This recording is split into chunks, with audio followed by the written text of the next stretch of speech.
Kabar baik. Nah, gimana nih kok? IHSG nih, kayaknya sesuai, bukan sesuai, nggak sesuai dugaan banget nih. Turun, Ah, ngelewatin 7.200 sampai 7.157 tadi pas closing. Ini iya. apa tanggapannya kok ini? Jadi kabar baik, tapi marketnya nggak baik ya. Iya, Ya, langsung ya. Jadi kalau ISG sih, jujur saya juga nggak expect untuk kayak misalnya, terjadi penurunan lagi gitu. Jadi awalnya sih saya pikir kemarin tuh udah maksimumnya gitu kan, nggak expect kayak misalnya hari ini juga masih penurunan. Cuma tadi sih melihat beberapa eh, emiten tuh kayaknya ada yang akumulasi sih, dan jadi oke. kemungkinan kalau secara teknikal harusnya mungkin besok ada rebound lah ya, harusnya I kayak see. gitu, harusnya gitu kalau aku lihat ya gitu. Oke, kira-kira supportnya di mana tuh kok? Yang terdekat kok? Kalau teknikal ya? Tuh ini apa IHSG. indeksnya maksudnya? Iya, IHSG. ISG sih kalau aku lihat sih udah disupport ya kalau tadi ya. Cuma sempat jebol ya kayaknya ya. Coba ya. Mm-mm. Ya. Jadi sebenarnya sih aku nggak terlalu ngeliatin untuk indeksnya sih sebenarnya. I Cuma see. kalau supportnya sih 1750 ini ya udah support lah. 1730 ya kan. Kalau mau bawa lagi ya bisa ke 7030 kali ya. I see, berarti udah lumayan Terus dalam itu ya, mudah-mudahan besok technical rebound ya. Nah, harusnya. nih, Semoga. ya ya, ini kan udah ini ya, udah apa namanya, udah kena support juga Ya, kemarin dan hari ini juga ya, udah jebol. Kira-kira ada sentimen apa sih kok bisa sampai sampai segininya gitu, sampai IHSG itu tekan banget ya. Nah itu si Arvin sampai bilang Windows stressing gitu kan. Windows tracing ya. Iya Dia mau iya iya. bilang Windows stressing sampai salah ketik gitu. Udah saking stresnya kayaknya. Ya jadi sentimen sih banyak ya bro ya. Kalau gua lihat dari sebenarnya sih dari November itu bobotnya Indonesia kan udah dikurangin ya sama MSCI, Morgan Stanley. Jadi aku lihat sih itu jadi hal yang kurang oke ya, negatif. Cuma aku pikir saya pikir tuh kayak November ya udah itu kan biasa ya November ya. Saya Hmm, pikir tuh price in gitu selesai gitu. Dan kita kan bisa lihat sendiri di awal-awal Desember kan oke tuh, ya ya kan? Sempat oke. Oh ternyata ambles gitu kan di mungkin 3-4 hari ke belakang ya, 3-4 hari market ke belakang lah, 4 hari kayak gitu. betul. Jadi ini udah hari keempat kayaknya ya, merah-merah Hmm, terus. Nah, jadi kalau misalnya dibilang sentimennya yang pertama itu tadi ya, dan kita bisa lihat di MSCI kan yang paling gede bobotnya kan bankingnya kita ya. Jadi kita bisa ya lihat memang aslinya out terus. Sampai hari ini pun kalau teman-teman cek kayak BBRI gitu ya masih keluar terus itu asingnya. Gitu yang akumulasi itu kelihatan kayak retail gitu ya. Terus kalau bank-bank lain aku juga belum sempat liatin semuanya. Kalau kayak BMRI gitu malah lebih bagus aku lihat ya untuk akumulasinya hari ini. Terus kalau untuk sektor lain eh, kemungkinan besar karena dari ini loh, yang PPN 12% itu I loh. Itu kemungkinan see, besar untuk beberapa sektor tuh jadi sentimen negatif gitu. Jadi I dan see. mungkin itu implikasinya juga lumayan karena itu ada indikasi untuk pelemahan daya beli masyarakat ya kan. Oke. Gitu. Jadi ya menurut gua itu beberapa sentimen negatif di luar berita-berita yang mungkin secara nggak langsung nggak berhubungan sama market. Maksud aku kayak misalnya secara technically ya, kayak misalnya oh ya fund ini keluar dan lain sebagainya, tapi lebih ke arah kayak misalnya nih contoh tadi tadi siang ya beritanya KPK grebek ini, nah itu kan jadi satu hal yang negatif ya. Jadi kayak ibaratnya kepercayaan investor ke kita jadi agak kurang gitu loh karena berita-berita seperti itu kayak Baik. gitu. Jadi ya itu beberapa sentimen negatif sih menurut gua Oke, gitu. I see. Oke, jadi banyak-banyak big banks dan lain-lain gitu banyak terkoreksi ya. Ini BBRI kan baru ini ya, Pak ya, baru kemarin ada berita mau bagi-bagi dividen itu. Itu Ya, apakah bisa ini ya menopang sedikit kah? Atau akan lanjut turun lagi deh tuh BRI? kemarin nopang ya, tapi hari ini enggak. Nggak jadi. Ya makanya gue lihat sentimennya negatifnya dari situ gitu loh, karena bersifat stimulus kayaknya kurang apa ya, kayak kurang dilirik gitu kan. Cuma ya mungkin kalau buat teman-teman yang lebih jangka panjang ya mungkin jadi kesempatan gitu kan. Tapi kalau kayak misalnya yang trading gitu-gitu ya masih agak ragu-ragu lah dalam hal ini gitu untuk sektor banking I ya. see. Untuk jangka pendek itu jujur aku pribadi ragu. Tapi kalau untuk pegang jangka panjang misalnya tahunan gitu ya, mungkin tuh kesempatan cicil sekarang gitu kalau menurut aku untuk sektor I see. banking. Baik. Oke, berarti tadi udah macam-macam ya penyebabnya ya. Dari foreign keluar plus PPN 12% juga tuh ya. Berarti Ya, eh kalau si foreign itu kayak MSCI terus JP Morgan dan kawan-kawan itu mereka banyak keluar itu kenapa sih kok? eh ya balik lagi sih karena sentimennya di Indonesia gitu. Mm-mm. Mungkin kayak misalnya let's say yang paling ini kan yang paling dari dulu awal pertama kali itu adalah beberapa kebijakan-kebijakan gitu loh, yang program-program yang saat ini itu kurang dapat apresiasi gitu kan.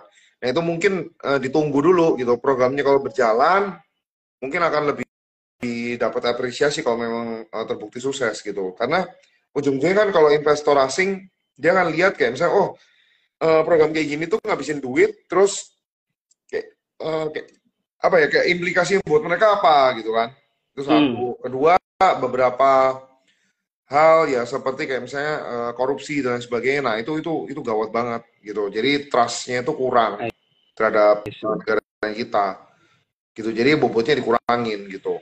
Jadi image-nya juga emang udah agak kurang ya di mata mereka ya. Apalagi ini Ya, juga ya apa namanya katanya ada rumor mau apa Indonesia mau ikutan BRICS ya. ya, Terus lalu Trump juga kayaknya ya, ketar-ketir gitu. Ya ya ya. ya.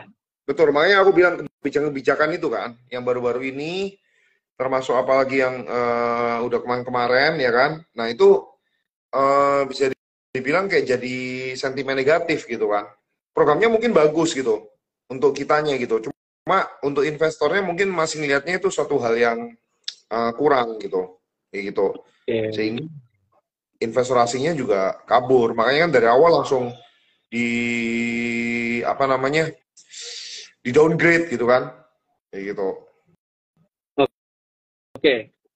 Nah, kalau apa namanya ini udah lebih dari setengah bulan ya, udah hampir setengah bulan. Udah setengah bulan belum ya? Sekarang tanggal berapa sih? Tanggal 18 dulu ya? Udah Iya setengah udah bulan. Uh, setengah bulan. ini cenderung koreksi mulu ya, IHSG ini. Apakah momentum window dressing itu masih akan terjadi kok? Ini udah sesuai dengan judul kita nih, prospek IHSG menjelang window dressing. Atau malah jadinya window stressing kayak tadi ada yang komen tuh. Iya, jadi kalau kita lihat seasonality ya, window dressing itu kan definisinya seasonality-nya itu Desember kan positif. So far sih harusnya untuk seasonality-nya itu masih positif loh. Gitu. Kecuali besok turun lagi 1%, ya udah itu masuk negatif gitu kan. Gitu. Jadi so far yang aku lihat untuk window dressing-nya, kalau kita bicara window dressing, oh semua sektor naik, agak susah mungkin ya, berat ya. Tapi kalau kita bicara indeksnya hijau, seasonality di Desember, kayaknya sih masih terjaga gitu loh, dan kalau aku Oke, lihat ya. Jadi mungkin ada beberapa emiten tertentu itu yang kasarannya itu kita bilang jagain si indeks ini gitu. Dan itu kan sudah terjadi di let's say 4 tahun ke belakang ya. 3-4 tahun ke belakang lah. Ada beberapa emiten yang memang tugasnya bisa dibilang jagain gitu kan, supaya si ISG kita ini yang nggak terlalu jatuh kayak gitu. oke. Nah, ini tadi nyebut ada beberapa emiten tadi yang dijagain. Emiten apa kok? Ya, jadi macam-macam ya. Kalau aku lihat ya, kayak misalnya flow-nya, contoh kayak misalnya dua 2 tahun yang lalu kayaknya ya, itu mungkin kayak Goto ya kan, terus Bayan waktu itu kan. Kayak ibaratnya Hmm. kayak bulan November tuh udah kayak tancap gas terus gitu loh. Ya kan, Hmm. kelihatan gitu. Hmm. Bankingnya kita kurang gitu. Cuma ada di satu momen, oh bankingnya yang rally gitu kan. Nah terus kalau yang tahun ini aku melihat tuh lebih banyak ya kita teman-teman bisa lihat juga gitu kan. Eh, perusahaannya grup Barito gitu, emitennya grup Barito itu benar-benar kayak misalnya agak beda gitu jalannya dibandingkan yang lain, ya kan? Ya. Nah, itu ada yang sebutkan brand Cuan Pani ya. Jadi emitennya Barito itu kayak wah seolah naik terus gitu kan. Nah aku juga nggak tahu kenapa, kemungkinan ya mungkin flow-nya dari bank pindah ke situ atau kayak gimana ya kan? Karena kan balik lagi ISG itu kan kumpulan dari emiten dengan bobot tertentu kayak gitu. Jadi Oke. ya kalau misalnya mereka nggak nahan ya mungkin lebih parah lagi indeksnya kita seperti itu. Jadi ya mungkin flow-nya ke sana. Dan teman-teman juga bisa lihat di broker summary-nya kan juga kayak gitu. Kelihatan flow-nya tuh ke sana gitu. Jadi bankingnya dijual, flow-nya ke sana. Nah itu mungkin bagus buat teman-teman yang trade by momentum ya. Jadi manfaatin momentum gitu, kayak gitu. Dan Oke, jadi ini ya saham-sahamnya Om PP dan Om PP sendiri itu jadi ini ya, jadi hero-nya IHSG di kala iya, ya seperti ini. saat ini ya, aku lihat gitu. Bayan kan kapan hari sempat naik juga kan, Hmm, ya kan? betul. Nah, Ya, kayak gitu. Jadi aku lihat masih sama sih. Itu di kala bankingnya pada turun karena dijual sama asing, ya kan? Sehingga beberapa saham itu yang menjadi kita bilang pahlawannya bursa gitu kan. ya, Karena ya, ya. mungkin karena mereka free float-nya juga kecil gitu kan. Jadi ya lebih lebih gampang untuk naik dan lain sebagainya. Atau memang ada sentimen corporate action kayak gitu loh. Kayak contoh I misalnya see. Pani, ya kan, itu kan ada sentimen corporate action. Tapi ya Pani lagi koreksi juga ya saat ini, kayak gitu. Oke, jadi lebih lebih volatil lah ya, harganya naik turunnya juga lumayan kenceng ya. Jadi bagi teman-teman yang mau trading di sahamnya Om PP bisa lebih hati-hati mungkin ya. Kalau Ya, apa namanya, kalau misalnya jantungnya belum begitu kuat, nanti jangan kaget ya. Nah, cuma dia itu dia kan dijagain sih ya, dan dia kalau gua lihat tuh dijagain gitu untuk kali ini ya. I Dia see. beda sama apa namanya bulan-bulan sebelumnya gitu loh. Yang pada saat itu oh ada berita ini sedikit langsung turun-turun terus gitu. Tapi kalau gua lihat nih beberapa eh let's say dari mulai bulan Desember ya, awal Desember itu kelihatan kayak dijagain gitu. Oke. Berarti sebenarnya kayak brand Pani, Cuan dan kawan-kawan seperti itu, apakah enak untuk dipegang lama atau hanya untuk trading aja nih? Apa selama si Big Banks ini lagi pada diskon nih, lagi pada turun ya? Gimana tuh Pak kira-kira?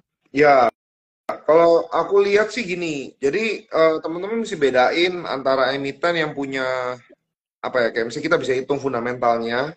Tapi balik lagi ketika kita hitung fundamental itu kita ngitung fundamental masa lalu ya kan.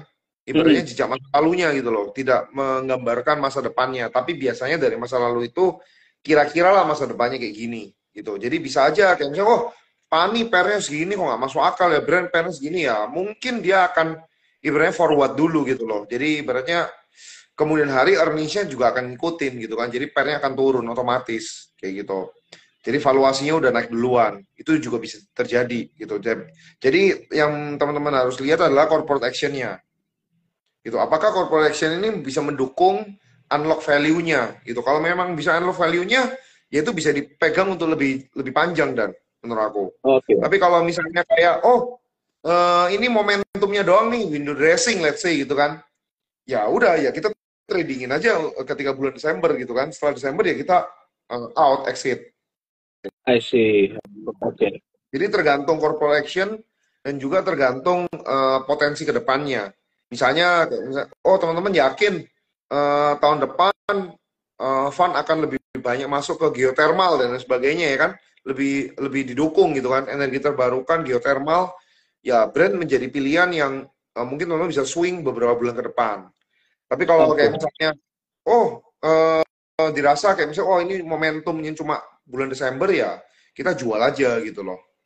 I Kayak see. gitu. Oke. Jadi situasional ya, bisa dilihat ya pergerakannya gimana ya. Ya, mesti kita lihat corporation-nya. Cuma kalau dari yang tadi emiten kita sebutin ya, yang aku lihat beberapa corporation yang menarik adalah seperti PANI, ya kan? Ya dia kan ada IPO anak perusahaannya tuh. Siapa tahu bisa seperti ada ROA di kemarin, ya kan? Unlock value-nya kan? Kayak gitu. Oke. Oke, berarti ini IHSG kira-kira masih bisa ditopang oleh saham-sahamnya Pak Pepe ya. Other than that, selain itu kok, apa kalau misalnya kita lihat faktor lain ya kok ya. Uh, 2 hari lagi, bukan 2 hari lagi ya. Besok tanggal 18, benar. Hari Kamis dini hari, pagi-pagi tuh ada rilis ini kok, ada rilis ini ya, apa suku bunga The Fed kok, Fed rate. Nah, Yes. apakah Fed rate itu bisa menjadi istilahnya saving grace, kayak apa namanya, bisa menopang IHSG untuk dia kembali hijau kok? Ya, jadi menurut aku tergantung ya. Kalau memang sesuai ekspektasi market, harusnya sih udah nggak terlalu gimana-gimana dan menurut aku. Oke. Kalau udah sesuai ekspektasi ya, karena kan kita udah expect itu let's say turun gitu kan. Tapi kalau ternyata kejadiannya tidak sesuai ekspektasi market, contoh kayak kemarin, yang ekspektasinya adalah 25 bps ya 50 bps kan langsung terbang tuh kan, langsung kenceng banget gitu. Nah itu tidak sesuai ekspektasi. Tapi kalau yang kayak bulan lalu sesuai ekspektasi ya biasa-biasa aja dan kayak gitu. Jadi kalau aku sih biasa-biasa aja. Cuma ini kita bicara in the short time ya. Tapi kalau kita bicara long run, itu satu hal harusnya jadi katalis yang bagus. Ketika bunga rendah di luar sana, harusnya itu ada inflow. Ya kan? Itu kan logika sederhananya gitu kan. Inflow-nya akan menuju ke suku bunganya lebih tinggi. Which is Indonesia itu pasti lebih menarik gitu kan investasinya. Cuma kalau sekarang itu gapnya tuh nggak terlalu banyak. Sehingga ya outflow kayak sekarang gitu. Nah, teman-teman bisa lihat outflow atau inflow-nya dari US dollar. Ya kan? Kita tukar rupiah terhadap dolar gitu. Rupiah sekarang udah di atas 16.000 ya, udah 16.100 ya. Psikologisnya sih mungkin 16.200 dulu lah ya. Katakanlah kita bicara teknikal tuh resistannya lah. Gitu. Harapannya lah ya. Gue juga berharap kayak gitu loh. Karena kalau misalnya itu tembus terus sampai 16.500, even 17.000, wah habis sih ISG-nya kita. Gitu, foreign pada lari semua ya. Apa? Nanti boncos foreign nanti pada lari semua ya, nanti pada boncos di kursnya itu nanti. Iya. Dan gue sih ngelihatnya simple ya. Dari nilai tukar rupiah dolarnya itu udah kayak naik terus. Kedua, dari yieldnya kita gitu kan, yield FR-nya kita. Ya, yield FR-nya kita tuh kan biasanya selalu dijaga di ya 7%-an lah gitu kan. Jadi jarang kayak misalnya yieldnya itu di atas sampai 7%, bahkan kayak 8% itu jarang. Nah, gue lihat tuh beberapa FR tuh udah 7% ke atas. Kayak 709, ya 77 something lah. Nah, itu menurut gue udah murah sih. Gitu. Jadi ya harusnya akan ada inflow lah, balik dikit lah. I see. Oke. Teknikal rebound atau gimana gue nggak tahu juga gitu kan. Ya. Kita mesti lihat sentimen berikutnya. Ini rupiah naik ya.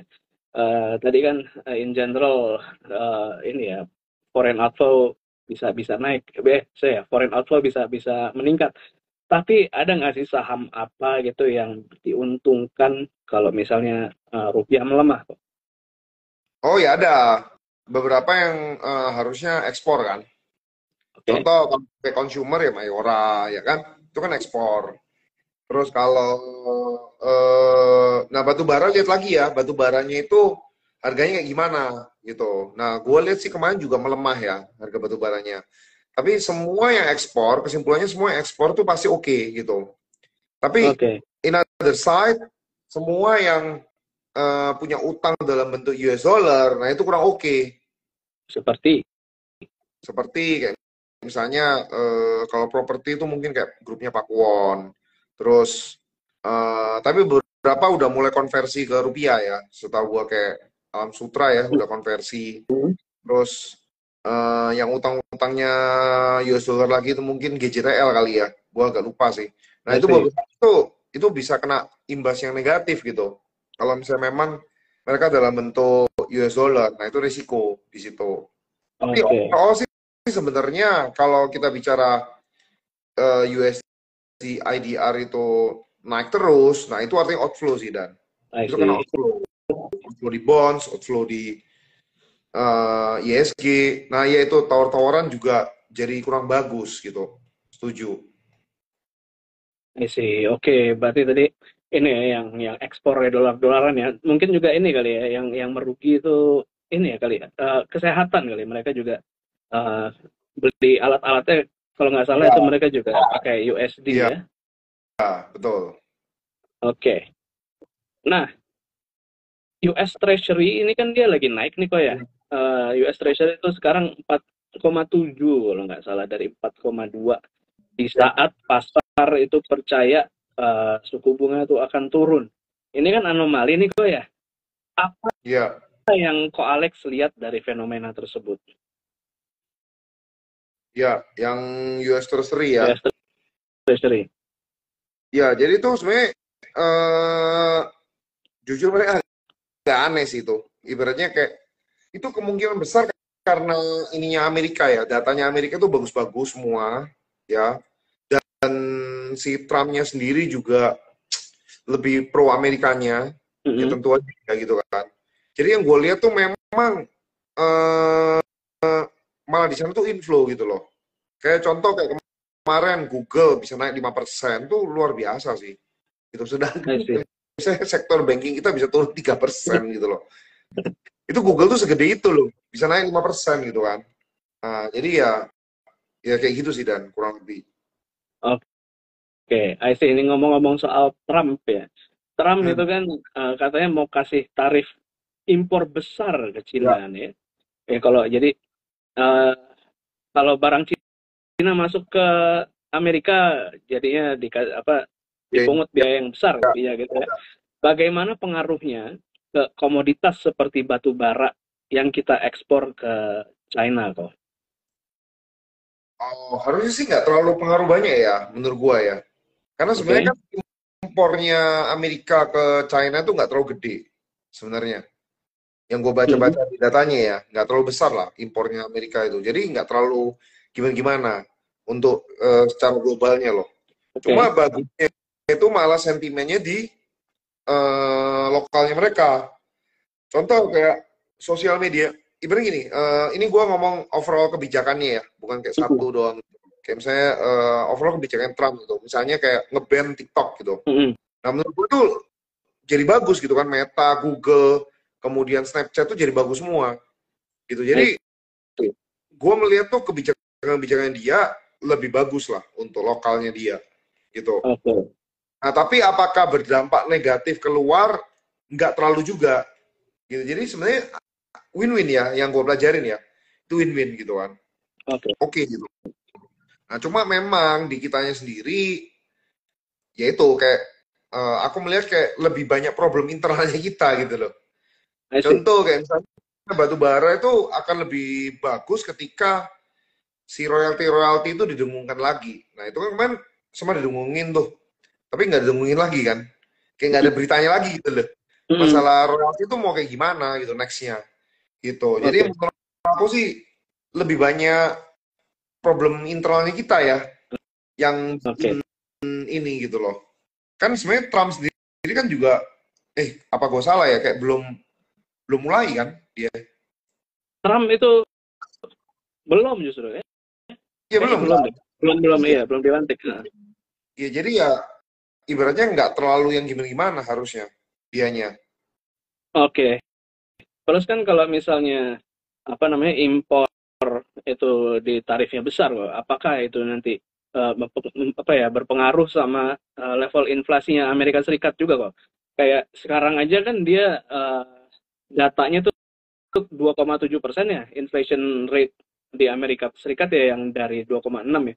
Makin jauh lagi sama sama target the Fed yang tadinya 2% gitu. Apakah itu bisa memacu nanti ke depannya dia akan the Fed itu nanti akan heboh lagi untuk menurunkan suku bunganya, Pak.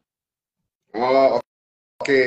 Nah kalau suku bunga ya kalau kita bicara suku bunga sih gua rasa sih pasti akan turun sih. Jadi inline lah. gitu. Jadi itu. Cuma ya memang benar kata lu tadi Dan. Yang mereka takutkan kan kayak misalnya inflasinya kalau naik ya jadinya nggak inline kan. Jadi mereka kayak kasarnya jadi menahan gitu kan, menahan suku bunganya gitu. Nah, ya gue lihat sih kita harus nungguin itu gitu. Cuma sih kalau misalnya ditanya ya kita akan lebih bagus dia nurunin suku bunga. Maka potensi inflow-nya ke kita akan lebih baik. Cuma yang gue lihat nih problemnya kita itu lebih banyak di internal loh, ya kan? Betul. Kita gitu sehingga outflow terus gitu. Dan mungkin investornya kita ya, beberapa teman-teman yang nonton di sini mungkin udah pada nyerah nih. Maksudnya mainnya ke kripto, ya kan? Terus mainnya ke saham luar kayak gitu ya nggak tahu kan? Karena kan kelihatan gitu loh, kayak misalnya di sana tuh lebih bergairah itu marketnya. Kayak hari ini tuh transaksi berapa sih hari ini? Saya belum lihat. Hari ini komposit, sebentar ya. Saya mau buka RTI nggak bisa. Ya lumayan lah, rata-rata ya. Iya. Nah, tadi kita udah udah ngomongin kemana-mana nih. Sekarang kita balik lagi ke Indonesia. Ini dan saham-saham yang ini lah yang lagi kayaknya mau beken nih. Sekarang lagi yang AADI kemarin mau IPO dan yang sekarang tuh ada anak usahanya Rajaya Ratu ya dan anak usahanya Pani CBDK, mereka siap IPO. Nah, bagaimana nih valuasi kedua emiten ini kok? Dan mana yang lebih menarik untuk Tuan Troopers? Oke, kalau ADI udah beres ya kemarin ya. Cuma ADI menurut gue sangat menarik Mas Ian ya. Kita harus bandingin ADI itu bandingin sama Adaro zaman dulu, ya kan? Nah, itu.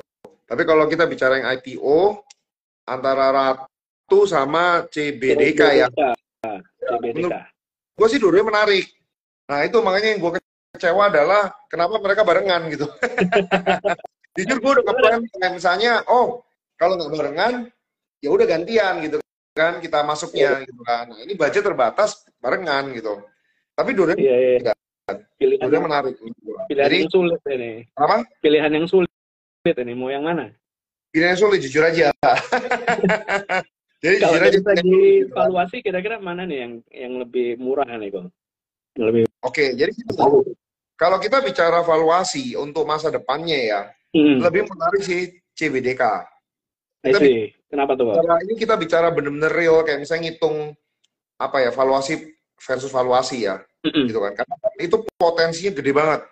Oke, itu CBDK tuh. Tapi kalau kita bicara Ratu, ya kan, kita nggak ada yang tahu nih, karena nanti ada kejutan corporate action kita nggak tahu tuh. Ya kan? Karena juga menarik gitu loh IPO-nya dia gitu loh. Kayak ini buat apa IPO gitu kan? Siapa tahu akan ada something corporate action next-nya gitu kan. Takutnya kan di situ. Nah, ketika ada next corporate action, nah itu akan jadi menarik gitu kan. Kayak gitu. Nah, itu Ratunya ya, bukan rajanya ya. Ratunya sih kalau gue lihat. Nah, jadi menurut gue sih ya teman-teman bagi aja kalau nggak mau pusing ya kan, bagi aja sih. Kalau aku pribadi aku akan berusahakan untuk ikut dua-duanya. Ya, tapi kalau disuruh milih, gue ikut Ratu aja deh, karena Ratu kan sukor. Gue promosiin Ratu aja. Betul. Tapi ya dua-duanya lah, gue akan mengusahakan ikut dua-duanya dan karena dua-duanya menarik gitu untuk IPO awal tahun. Oke, jadi mudah-mudahan nanti bulan Januari ini udah mulai ramai lagi ya. Orang habis kelar liburan disambut dengan IPO-nya Ratu dan CBDK. Ya, kalau tadi ada yang tanya Mr. DIY ya, gue nggak ikut. Kenapa tuh DIY? Itu kayaknya heboh juga tapi nggak segitu heboh. Terlalu mahal valuasinya buat gue ya, terlalu mahal. Jadi gue nggak menarik. Menurut gue nggak menarik, makanya gue nggak ikut. Dan dengar-dengar kan dapatnya 100% kan? Nah. Ya, pertanda apa tuh kalau dapatnya 100% itu? Kenapa? Pertandanya apa ya tuh kalau 100%? Ya kita lihat besok lah. Tandanya kayak baju gua kayaknya. Kalau mau tahu join grupnya kok Alex ya. Jujur gua nggak ikut, makanya ya maksudnya wajar dapat 100% ya udahlah. Tapi kalau misalnya rezeki ya teman-teman bisa ini ya oke lah. Bisa cuan ya oke gitu. Cuma kalau biasanya kalau 100% sih susah ya dan ya pengalaman Oke. ya. Oke. Ini kalau kok Alex ini kan sering ya terlibat dalam IPO ya, per IPO-an Jujur gue ya. nggak terlalu sering dan jujur nggak terlalu Oh sering. gitu. Nggak terlalu. Gue pernah selama gue di bursa ya, gue ikut IPO itu cuma DRMA, Mm-mm. itu kan waktu itu sama Sukor Itu juga kan, DRMA. Doraemon. Terus Wirge, BRG. terus Live, LIVE, Mm-mm. terus ADI. Ya, ADI. karena gue MBMA milih kemarin sih. nggak ikut. Apa? MBMA kemarin. Betul ya? BMA nggak ikut. Good, Itu nggak I see. ikut. ADMR juga nggak ikut. Terus ada yang sebelum-sebelumnya juga yang DAS ya, DAZ nggak ikut juga. I see. Karena gue agak cukup milih sih untuk IPO. Tapi ya balik lagi, ada yang gue memang pilih, memang sengaja menentukan tidak ikut. Ada juga yang memang momennya nggak pas, sehingga I gue nggak see. ikut gitu loh, kayak gitu. Oke. Nah, apa nih kok tips buat cuan terus nih kok buat kalau misalnya mau ikut IPO kira-kira rule of thumb-nya apa? Apa yang biasanya kok lihat terlebih dahulu? Oke, nah itu tadi kalau gue pribadi ya, yang akan gue lihat adalah satu prospektusnya. Dari prospektus itu teman-teman kan bisa lihat apa ya kayak gambaran fundamentalnya lah ya, yang saat ini tuh kayak gimana gitu. Hmm. Itu satu. Kedua, gue melihat berapa persen dia ininya kan, apa ya kita bilangnya ya, yang dilepas ya dan ya. Oke. Tuh. Nah biasanya menurut gue yang menarik itu adalah di bawah 20%. Kalau bisa 10% doang. Makanya kayak CBDK menarik dong, cuma 10% gitu kan. 10% Nah, benar. gue tuh suka yang kayak gitu, yang kecil-kecil aja gitu. Artinya kan ownership-nya tuh masih banyak di pemilik lamanya. Artinya kan mereka memang perusahaannya bagus gitu. Mereka IPO punya tujuan tertentu aja. Bisa aja kayak cuma apa namanya tambahan modal atau ketentuan tertentu ya kan. Sebenarnya nggak perlu IPO nih gitu loh. Nah itu yang menarik gitu kan. Kapan lagi kita dapat perusahaan yang untung gitu kan, yang ownernya terpaksa harus IPO-in ya kan. Hmm. Nah, terus Ya, ya. itu persentasenya itu penting menurut gua. Terus berikutnya ownership-nya ya kan, ownernya siapa nih gitu kan. Hmm. Ya kan Ini CPD apa Pani kan nggak? udah jelas deh. Ya udah jelas gitu loh, Pani Raja udah jelas lah gitu loh. Ya, ya. Oke, terus corporate action-nya, potensi corporate action, sorry, bukan corporate action. Ya. Kecuali teman-teman udah dapat info duluan gitu kan, ya udah lain cerita. Tapi potensi corporate action-nya itu yang menarik, Oke. kayak gitu. Makanya kenapa gue ikut, nah contoh case ya, kenapa gue ikut DRMA? Nah, ya karena ownership, persentase yang dilepas, ya kan? Walaupun pada saat itu gue dapat 100% dan Cuan kah kok? cuan banyak kan DRMA, dapat 100%, tapi kan nggak beda. Jadi price action-nya tidak seperti ADMR gitu, beda. Tidak seperti WG waktu itu. Jadi turun dulu, terus naik terus, ya kan? Waktu itu kan, Iya, iya. kayak gitu ya. Karena waktu turun tuh gue langsung beli lagi dan gitu. Kenapa? Karena ya gue seyakin itu IPO-nya dia, si DRMA itu gue seyakin itu. Karena ownership-nya sama persentase yang dia lepas gitu kan. Jadi beda. Ada beberapa orang mungkin IPO itu yang penting gue ikut, itu mau loss atau mau untung gue lepas ya kan di hari pertama. Ada kayak gitu kan. Atau hari Betul. kedua kayak gitu. Nah kalau aku melihatnya di situ. Makanya kalau misalnya ARB pun gue yakin gue akan makan lagi. Gitu. Gue akan masuk lagi karena udah saya yakin itu gitu. Karena udah dipelajarin. Waktu itu Lihat ya, jangka panjangnya lah ya. apa? Lihat prospek jangka panjangnya ya. Iya. Pak, ya? Jadi bukan hanya IPO karena gue ikut IPO aja deh. Yang penting pasti kan IPO selalu arah gitu kan. Gitu. Enggak, gue melihat juga gitu. Makanya gue nggak banyak ikut IPO dan Oke. selektif lah, selektif gitu. I see. Oke. Ya, jadi bisa jadi pelajaran ya bagi teman-teman cuan troopers ya. Jangan mentang-mentang IPO, tahu-tahu nanti setelah dapat barang tahu ARB panjang. Ya. Itu ada yang tanya, ADI masih hold nggak bro? Masih. Bahkan ADI kalau turun, beli. Beli Kalau lagi. aku ya. Jadi, kenapa kok saya yakin itu? Karena dia kan Adaro yang lama, ya kan? Dan apa ya, kayak misalnya itu Kesco loh, ADI itu. Adaro yang lama tuh Kesco gitu. Jadi itu perusahaan sangat bagus, legit, dan repot-repot mau divestasi dengan cara seperti itu, pasti ada something lah yang mereka rencanakan, ya kan? Iya. Nah, mungkin buat teman-teman yang suka corporation, mungkin lebih menarik di Adaro-nya. Adaro-nya sekarang, Alam Tri ya. Tapi kalau buat yang kayak, ya udah deh, cari amannya, ya kan, mau invest di Adaro, tapi versi lebih murah, menurut gue jadi lebih murah loh sekarang ADI itu. Ya udah, ya masuk ADI-nya sekarang, ya kan, mumpung di diskon. Gitu. Nah, Adaro pun hold, ya gue hold dua-duanya. Gue ikut POPS juga. Gitu. Jadi mau ARB pun saya yakin itu kemarin. I see. Berarti AAD ini sampai akhir tahun ini masih menarik lah ya. Bahkan sampai ke depannya 2025 menarik lah ya AAD. Ya, ADI dan gini, kalau coal itu sebenarnya kan cyclical ya, Dan ya. Sektor yang cyclical. Tapi kenapa menarik dan layak untuk di hold buat saya ya. Tapi balik lagi ke teman-teman gitu kan. Jadi adalah dividennya. Gitu. Jadi kalau teman-teman screening, dividen gede-gede itu kebanyakan di coal. Yang bisa 10% ke atas. Gitu. Kalau misalnya emiten cuma bagi dividen misalnya 5%, 6%, menurut aku kurang menarik. Kalau kita ngincar dividen ya, mending kita masuk FR aja, ya kan? FR bisa kasih 7% sekarang.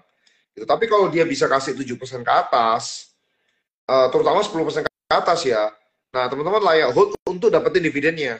Nanti kapan exit? Ya katakanlah kalau ada super cycle, ya kan? Itu exit.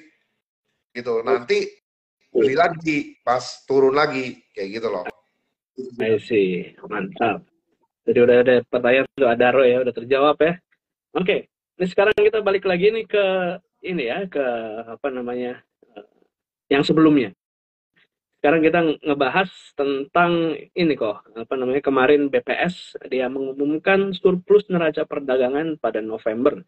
Jumlahnya 4,42 miliar US dollars.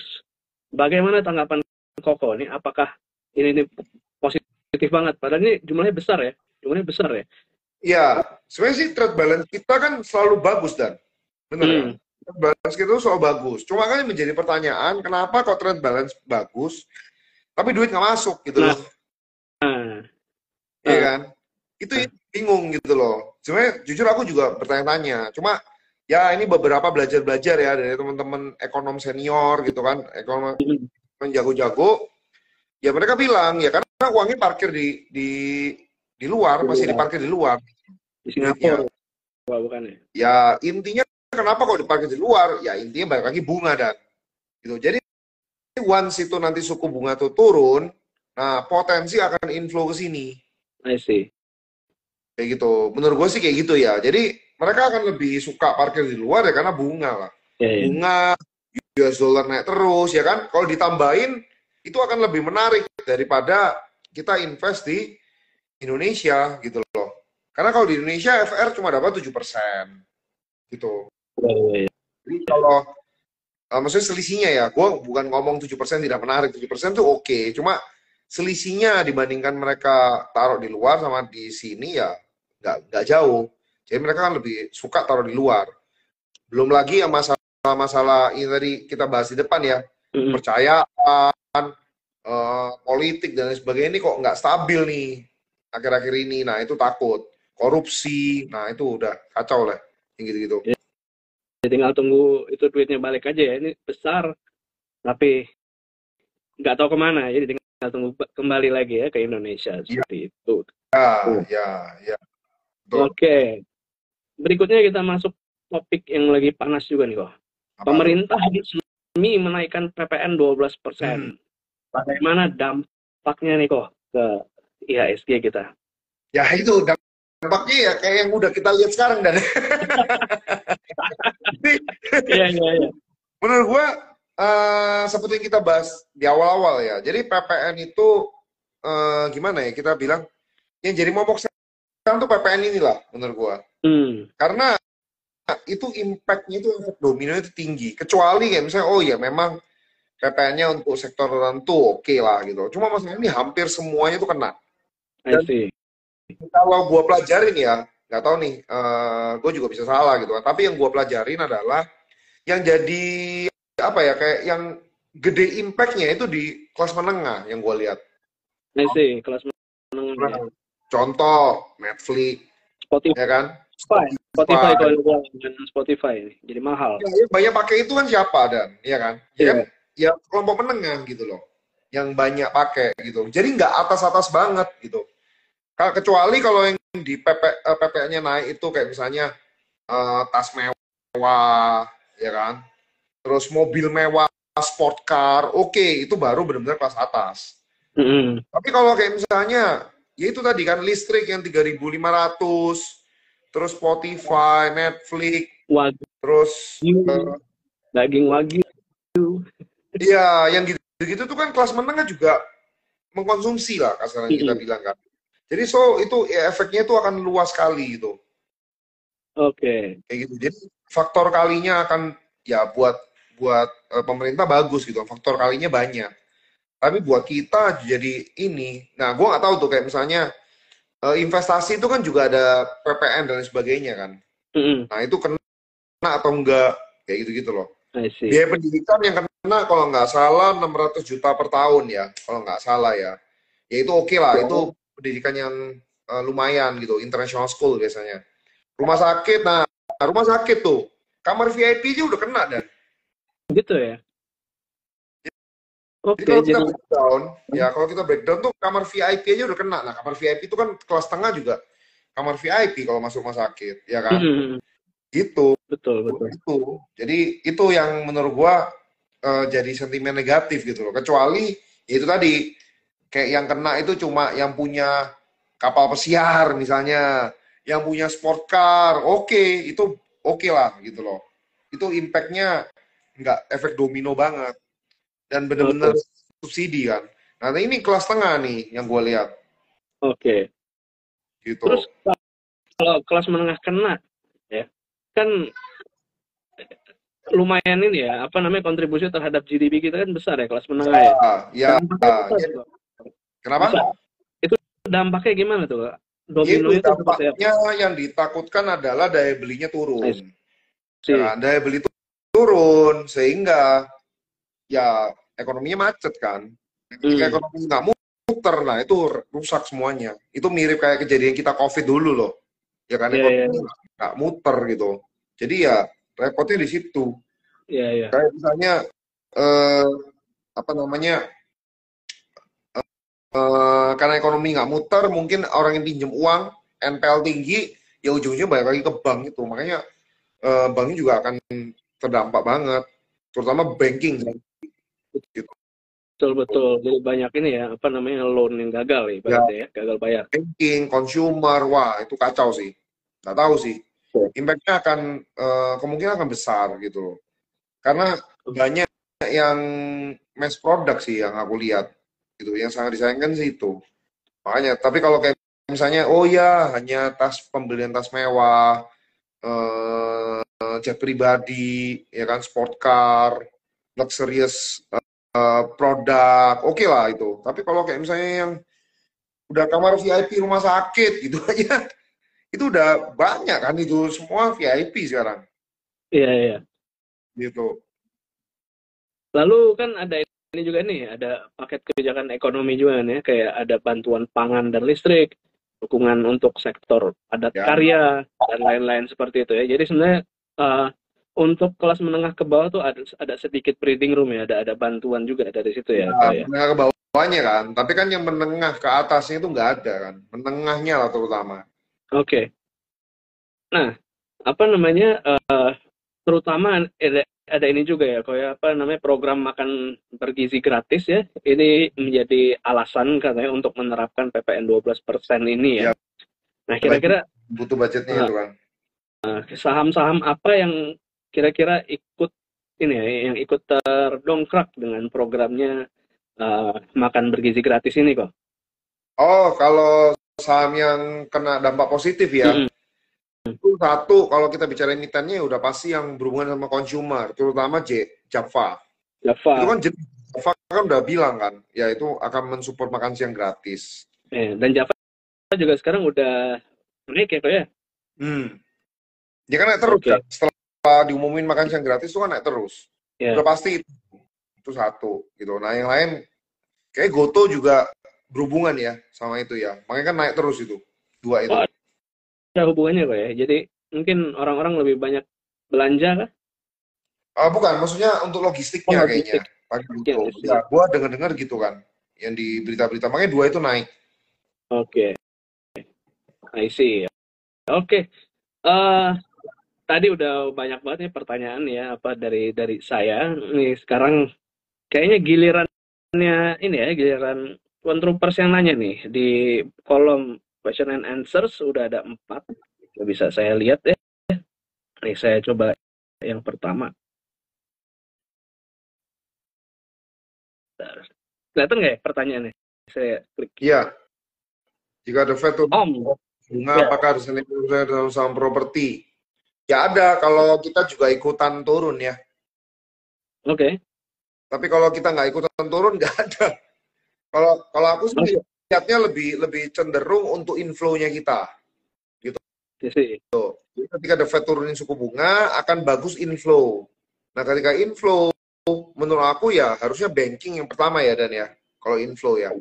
Jadi ya mungkin first thing first, banking dulu. Instead of Oke. property. Oke, berarti kalau eh, rate kita juga turun baru properti Ya, ini terdongkrak ya. Nah, kok ya. ngomong-ngomong tentang rate kita nih kok, apa namanya, eh besok ya, besok Bank Indonesia mau merilis ini ya, apa namanya, rapat rapat Dewan Gubernur ya datanya, Oh, besok ya? termasuk besok. Kalau Indonesia ya? Nih saya lihat ini dulu ya, Tanggal 18 ya, Dan ya? tanggal Iya, 18 biasanya bener. tanggal 18 sih biasanya memang. Iya, besok. Ini apakah Bank Indonesia kira-kira akan mempertahankan suku bunganya apakah atau dia cut kok? Gua rasa sih tahan sih, Dan. Tahan ya. Konsensusnya apa, Dan? Konsensusnya di sini tahan 6%.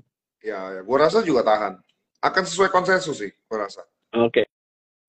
Terutama ini juga kali ya, apa namanya, rupiah lagi terus melemah. Ini, Ya, kayaknya bahaya. ini juga untuk menjaga itu juga ya, biar nggak kemana-mana ya. Ambrol sih, Dan. Menurut gua. Makin lari juga ya ntar ya. Iya, betul. Oke. Gua sih lebih lebih pro untuk ditahan. Sesuai konsensus. Oke. Pertanyaan berikutnya. Ada yang nanya, sebentar. Ini gimana ya? Ini kelihatan nggak, Pak, bahas BKSL? Apakah Wah, uh, aku pernah nggak bisa, ini? Dan. Sorry. Oke, Aku nggak, maksudnya gini. Bukan aku nggak mau, tapi tidak setiap emiten saya cek sih, teman-teman. oke. Jadi dari saya jelasin, mending jangan gitu. Cuma kalau kita bicara sektor properti, yaitu mesti nunggu suku bunga sih. Oke. Itu kan Berarti nggak masuk ya? properti kan. Tapi gue sendiri jujur nggak di situ juga sih kalau untuk properti. Ya, nggak masuk universe Pak Alex ya, Ya, BKSL sorry, ya. no idea. Daripada gue salah kan. Uh, Oke. Berikutnya ada, bisa tolong bahas frame. Nah, apakah frame ini atau Oke. telco ada di universe Pak Alex? Ada. Jadi ini kalau friend merger sama XL, potensi bagus nggak sih? Ya potensi lah ya, potensi bagus. Cuma kalau saya setuju dengan beberapa analis juga membahaskan ya. Jadi ibaratnya sektor telco ini kan dari dulu kita bahas, saya Gilang sama Sukor juga saya selalu bahas kalau namanya sektor telco itu selalu berdarah, ya kan?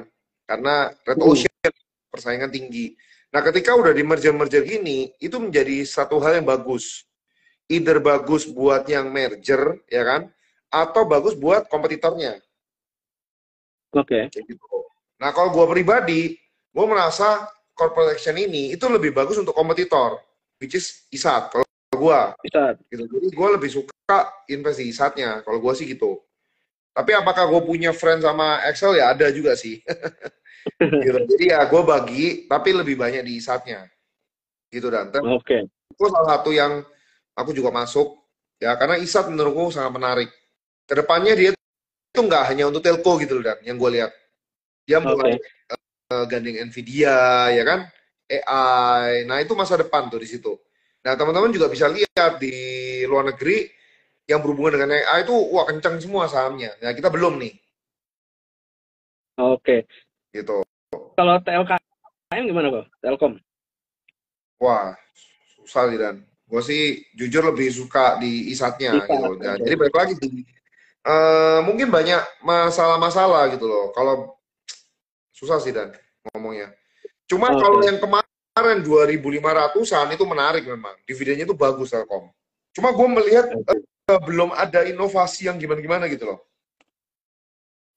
Nah, masih Sempat kan kemarin. gitu-gitu aja ya.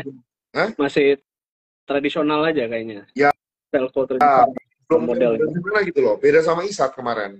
Corporate action-nya itu lebih menarik I see. gitu sih. Oke. Ini next question-nya. Sebentar. Om, KPK kepemimpinan BI, apakah pengaruh ke pergerakan saham ini? BI digerebek KPK kok. Loh ya Apakah itu tadi kan ada aku udah bilang pengaruh? pengaruh dari trust levelnya investor ya. Menurut aku tuh pengaruh banget lah. Mereka ketika itu berita tuh rilis langsung turun terus tuh kan tadi. Iya betul. Jadi Benar ya ya. itu pengaruh. Di apa namanya di sesi 2 tuh tadinya masih 0 ya, 0,6 lah kira-kira tahu jebol. Turun terus. Ya, tanpa ada yang beli gitu. Nah itu pengaruh sih menurut aku.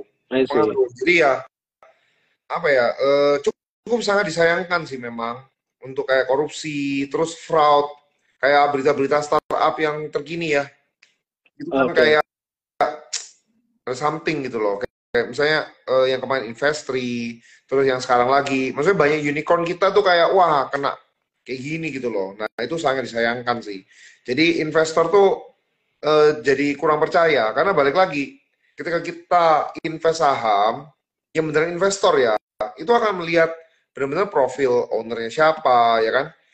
Kalau jauh-jauh teman-teman juga invest kenapa kok beli Raja, beli Ratu, beli Pani itu kenapa? Itu kan pasti ownernya juga pengaruh di ownernya. Kenapa saham itu hype ya karena ownernya.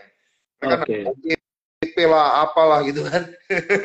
Itu kan ownernya gitu loh. Nah Ya, kalau ownernya aja udah kayak gitu repot sih gitu. I see. Investornya juga malas gitu. I see. Oke. Kalau gitu ini kita sudah hampir sejam nih kok ya kita Oke, kita live bareng. nggak berasa. Boleh nggak saya minta kira-kira IHSG sampai akhir minggu ini seperti apa, Pak? Dan tips untuk para cuan troopers ya untuk seminggu ke depan nih. Harapan gua sih rebound ya, harapan gua ya. Harapan gua. Jadi memasuki fase rebound. Mungkin ini turun terus juga salah satunya nungguin the Fed ya kan. Siapa tahu akan jadi price in dan juga rebound. Harapan gue sih gitu. Karena year to date wah jelek banget ya kan. Year to date-nya minus Hmm. 10% kan. Hmm. Harapannya rebound jadi kita bisa tutup dengan bagus di atas 7.200 lah ya.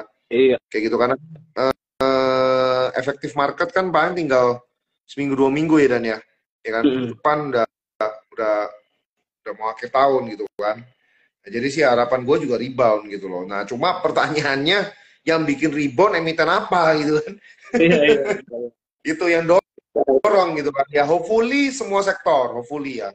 Karena ada technical rebound lah at least gitu kan. Iya, iya, iya. Tuh. Ini kita udah mulai tebak-tebakan nih ya. Emiten apa ini? Pak PP kah? Ya. Atau emiten banking kah? Ya. Oke. Jadi hopefully dari kedepannya ini ya window dressing jadi ya mudah-mudahan ya. Ya, ya, ya, ya. Oke. Baik, sampai sini saja live kita ya. Ini bagi Ko Alex yang sudah datang, yang sudah sharing, terima kasih banyak ya. Dan bagi cuan troopers yang sudah mampir juga terima kasih banyak. Oke, sampai kita bertemu lagi di lain kesempatan. Ya, Oke, thank you ngobrol semuanya. bisa DM gue juga, it's okay. Sip. Siap. Thank you. Thank you. Yuk, bye-bye.